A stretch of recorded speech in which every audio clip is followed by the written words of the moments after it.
Banks are the backbones of any civilized nation. Banking activity is the true index of commercial and industrial progress of a country. It supplies blood in the financial activities of the nation by mobilizing savings and creating credit facilities for the economic development of the country. Earlier, Indian banking institutions were largely looking after the interests of big business houses, overlooking the needy and starving sectors of our country. This was a major factor which retarded the progress of implementation of the socialist ideals of the government. Realizing this objective, Prime Minister Indira Gandhi took the extreme step on 19th July 1969.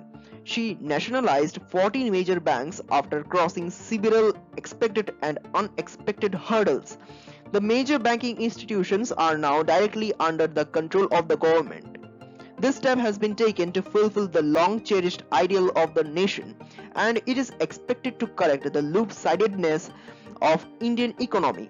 Accumulated capital will serve the large interest of the Indian people. Previously, loans and sanctions were mostly reserved only for big houses.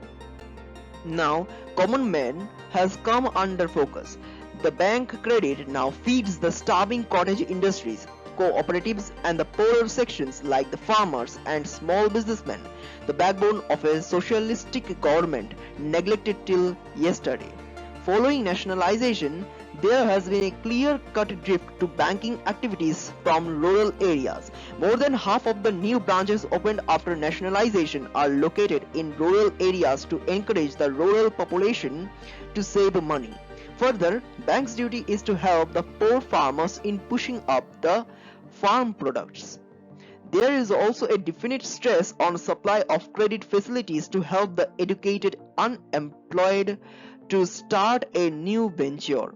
Banks are now coming up with schemes to encourage technical hands, engineers, carpenters, doctors who are short of capital funds to start their new business.